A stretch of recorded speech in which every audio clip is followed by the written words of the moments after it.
સાબરકાંઠાથી સમાચાર કે જ્યાં સાબર ડેરીના ચેરમેન પદે શામળ પટેલની વરણી કરવામાં આવી। ચેરમેન અને વાઇસ ચેરમેન પદ માટે આજે ચૂંટણી યોજાઈ હતી। ચૂંટણીના પરિણામ બાદ શામળ પટેલ ચેરમેન પદ પર યથાવત છે। શામળ પટેલ ત્રીજી વાર સાબર ડેરીના ચેરમેન પદે ચૂંટાયા। વાઇસ ચેરમેન પદે ઋતુરાજ પટેલ ચૂંટાયા। ગત માર્ચ માસમાં સાબર ડેરીની સામાન્ય ચૂંટણી યોજાઈ હતી। શામળ પટેલની આગેવાનીમાં ભાજપ પ્રેરિત 15 બેઠકો બિનહરીફ થઈ હતી। શામળ પટેલ માટે GMMFC અમૂલના ચેરમેન પદને જાળવવા ફરી ચૂંટાવવું જરૂરી હતું। શામળ પટેલ ચેરમેન પદે ફરી ચૂંટાતા અમૂલ ફેડરેશનના ચેરમેન પદે સત્તા જળવાય છે।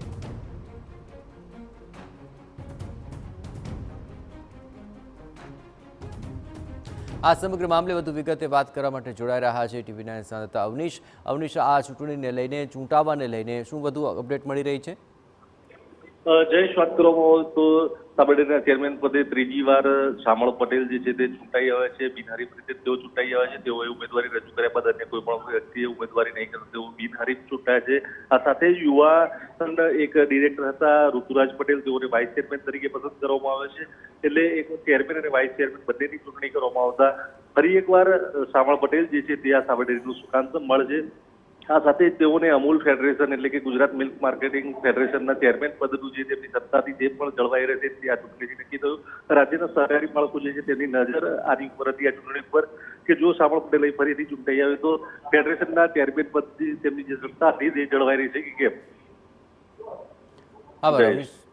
આભાર અવનીશ, તમામ ગતિવિધિઓ પર આપ નજર રાખતા રહેજો। તો હવે આ સમગ્ર મામલે ફરી ચૂંટાવાની જે આખી પ્રોસિજર હતી તે પૂર્ણ કરાય છે અને એક તબક્કે તે ફરજિયાત પણ જણાઈ રહ્યું હતું, કારણ કે શામળ પટેલ ચેરમેન પદે ફરી આવતા હવે આગામી જે સમીકરણો છે તેને લઈને સ્પષ્ટતાઓ થઈ શકશે।